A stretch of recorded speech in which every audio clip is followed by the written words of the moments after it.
Good morning.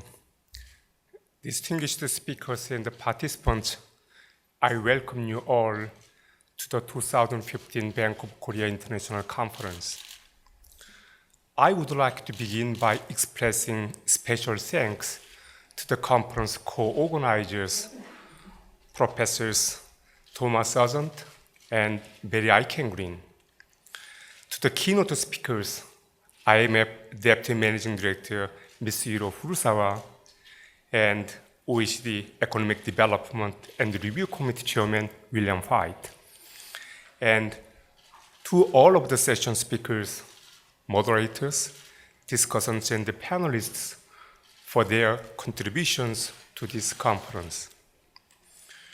In the wake of the global financial crisis, countries' policymakers undertook prompt and proactive policy measures to relieve financial turmoil and revive the momentum of economic recovery.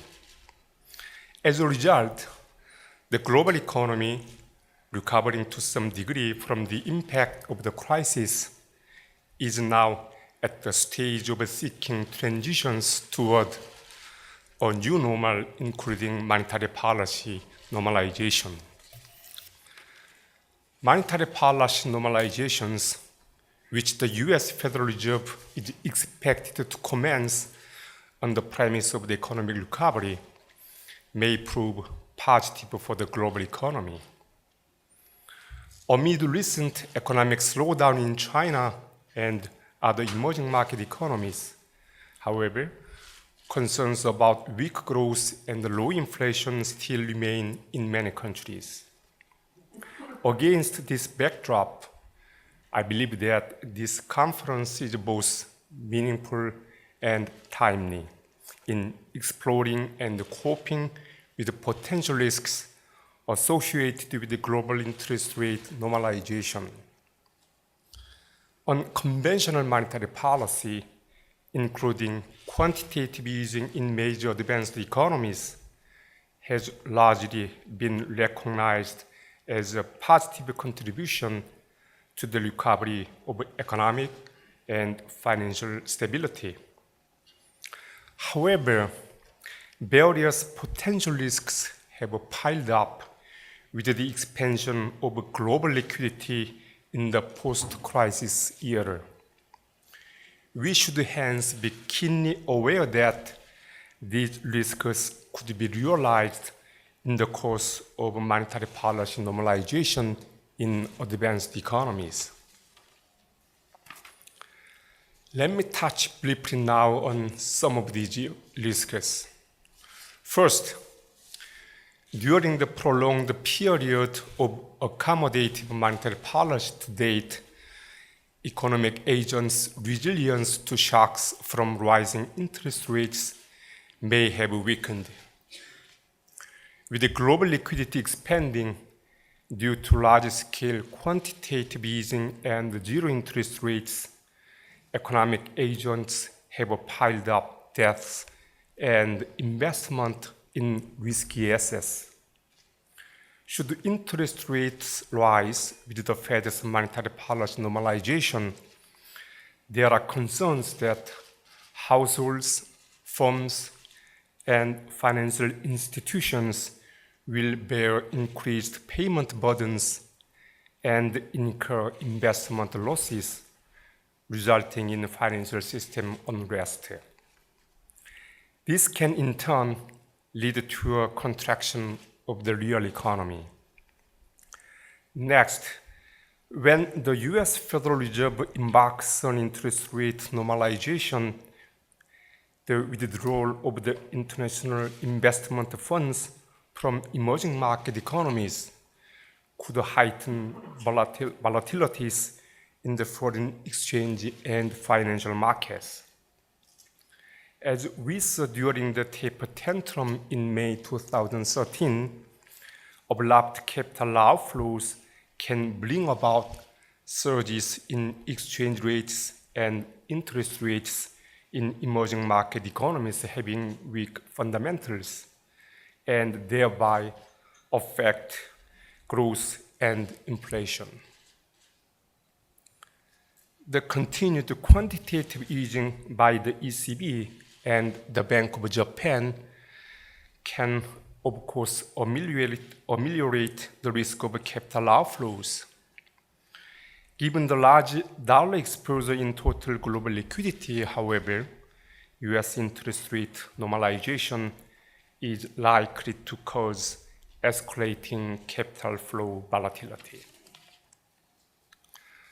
Now, I would like to say a few words about policy tasks to contain these potential risks from three aspects.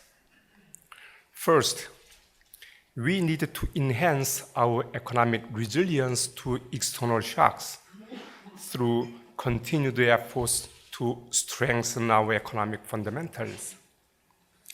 To this end, monetary and fiscal policies should assign priority to appropriate responses to this low growth and low inflation phenomenon, ensuring that economic vitality does not decline. Nonetheless, such counter-cyclical measures alone may not suffice to reverse declining growth potential owing to structural factors, so that structural reforms need to be steadily pursued as well.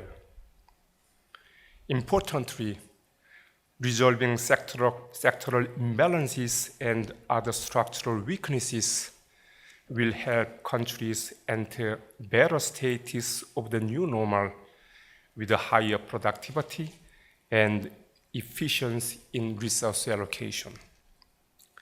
Second, by deploying macroprudential policy, we should alleviate financial risks such as debt accumulation. Highly indebted countries are at a great risk of financial system turbulence stemming from increased debt service burdens and capital outflows following interest rate normalization. Managing the associated risks is thus critical. If financial risks are well managed through appropriate macroprudential policy, then the flexibility and effectiveness of monetary policy can be enhanced as well. Third and lastly, I think that international cooperation in monetary policy conduct and in supporting financial stability is also crucial. Given the deepening interconnectedness of the global economy, the global effects of monetary policy in major advanced economies have become substantial. Hence, central banks in these countries should maintain transparency and consistency in their conduct of monetary policy, while also communicating closely with the central banks in other countries to minimize negative spillovers, including market overreactions. Also, to strengthen our capacity of crisis management, we should keep striving for global coordination, for example, through enlarging the global financial safety net, including currency swaps. Ladies and gentlemen, the world economy is now facing a turning point, which calls for unwinding of the unconventional monetary policy introduced after the global financial crisis. The world economy's new normal, and thus the welfare of both our current and the future generations, will depend on how we respond to the evolving situation down the road. I look forward very much to a variety of insightful ideas being proposed through enthusiastic discussions and constructive sharing of opinions in this conference, and hope that the proposed ideas lead to tangible outcomes. Thank you.